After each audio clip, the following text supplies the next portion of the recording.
Allez, bonjour à tous et bienvenue, on est parti pour une nouvelle vidéo, donc c'est la numéro 3, sur les stations balnéaires. Donc cette fois-ci, on va faire un petit focus, donc notamment sur les prix par région. Alors on va pas rentrer dans le détail région par région, pas d'inquiétude. Voilà, ceux qui souhaitent vraiment qu'on rentre dans le détail dans une région particulière, n'hésitez pas. Je prendrai le commentaire avec le plus de likes et je ferai une vidéo sur cette région en question si cela vous intéresse. Là, c'est juste à titre de culture générale également. Je trouve ça intéressant d'avoir ce petit point de vue, notamment sur les stations balnéaires, qui reste selon moi une classe active qui est intéressante. Donc au niveau régional aujourd'hui, donc on a 2 régions où les prix dans les stations balnéaires sont le plus élevés. Évidemment, ça va être le sud, je ne vais pas vous mentir, donc le sud-est avec la Provence, Alpes, Côte d'Azur, et on va avoir également donc, la Nouvelle-Aquitaine. Donc ces 2 régions-là sont au-dessus de 5 000 € du mètre carré. Et inversement, aujourd'hui, on va avoir des régions avec des prix qui sont, on va dire, un peu plus cohérents, un petit peu moins chers, un peu moins élevés. Ça va être d'une part la Bretagne, Normandie et également Hauts-de-France. Et au milieu, on a, on va voir le Pays de la Loire. Alors également, ce qui est correct, c'est l'Occitanie. Et encore, je viens de vous dire, ça dépend quel endroit. La Corse, pareil, on est aux alentours de plus de 4 000 €, donc ça reste quand même à des budgets assez importants. Alors, point important également, aujourd'hui, donc comme on l'a vu, on a quand même des prix qui sont relativement différents.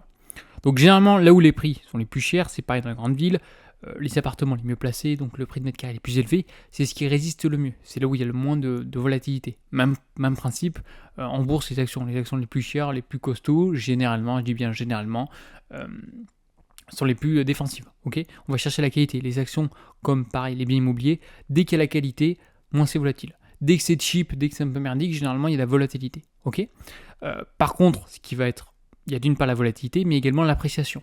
On va voir que c'est pas forcément les endroits où c'est le plus cher que forcément aujourd'hui c'est ça qui va augmenter fortement. Donc il y a vraiment d'une part la volatilité, d'autre part la résistance entre guillemets en cas de crise et également l'appréciation au cours du temps.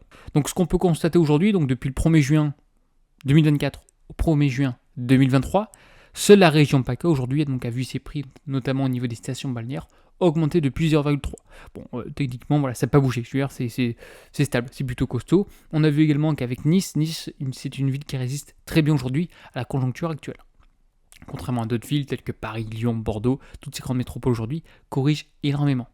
Nice aujourd'hui, c'est la seule vraiment qui arrive entre guillemets à sortir son épingle du jeu. On a également des fortes baisses aujourd'hui qui sont observées, notamment donc en Nouvelle-Aquitaine, avec moins 6,3% également, donc au Pays de la Loire avec quasiment moins 6% également. Pourquoi ? Parce qu'on a vu également en Nouvelle-Aquitaine que le prix sur le littoral avait plus fortement augmenté que les autres régions, notamment en 2007-2008 avec la ligne LGV, donc Paris-Bordeaux. Techniquement il y en a à peu près pour 2 heures quand le train est à l'heure. Donc vraiment on a une appréciation notamment du bassin d'Arcachon et puis un peu plus au sud avec le BAB, donc Biarritz, Anglet, Bayonne. Donc c'est vrai qu'aujourd'hui il y avait une certaine appréciation notamment de la valeur vénale suite à cette ligne. En 2023, donc les prix ont globalement donc diminué, évidemment parce qu'il y a une correction pour ceux qui n'ont pas vu, notamment dans les régions où ils avaient justement le plus augmenté. Donc comme d'habitude, dès qu'il y a une très forte augmentation, une très forte appréciation, par la suite ça va corriger. C'est le principe d'un élastique. Vous tirez dans un endroit, ça va revenir au bout d'un moment à son point initial. C'est la même chose, même principe en bourse. Donc petit graphique en question. Donc c'est l'indice des prix des communes balnéaires par région depuis 2014. Donc qu'est-ce qu'on peut constater ? Premièrement, c'est la Nouvelle-Aquitaine qui a fortement augmenté, qui surperforme l'ensemble aujourd'hui des régions.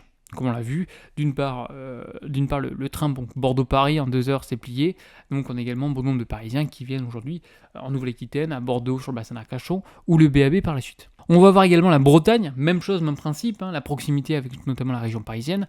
La région parisienne, je vous rappelle, il y a quasiment... je ne vais pas dire l'ensemble des emplois, mais il y a une bonne partie de l'ensemble des emplois.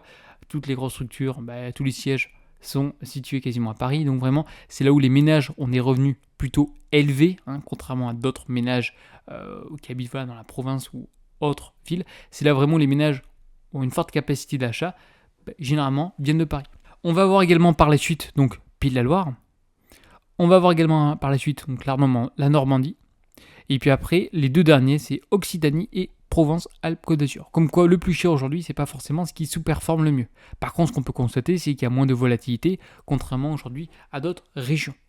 Encore une fois, investissez dans ce que vous connaissez. C'est extrêmement important. Moi, je pars du principe, si on investit à plus de 2 heures de chez soi, on se fait niquer, puisque bon, il y a la gestion, il faut suivre. L'immobilier, c'est chronophage, ça prend du temps. Si on s'en occupe pas, si on délègue à 100%, on se fait gentiment avoir.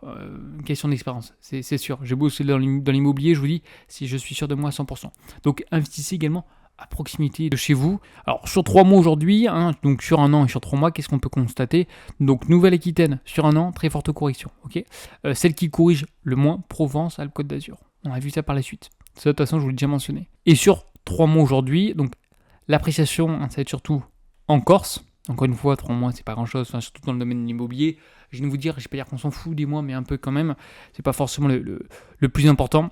En correction négative, toujours aujourd'hui en Nouvelle-Aquitaine. Dans l'ensemble, une augmentation, sauf Nouvelle-Aquitaine et Hauts-de-France. Alors, n'hésitez pas également à me dire, vous voyez, les petites fiches par région, je dis région par région, une région qui vous intéresse, on pourra l'analyser ensemble par la suite sur cette chaîne YouTube. Donc, c'est une petite vidéo juste pour vous comparer aujourd'hui les différentes régions. Il n'y a pas de région mieux que d'autres, on est bien d'accord. Le plus important, c'est l'actif, à quel prix vous l'achetez, et la localisation.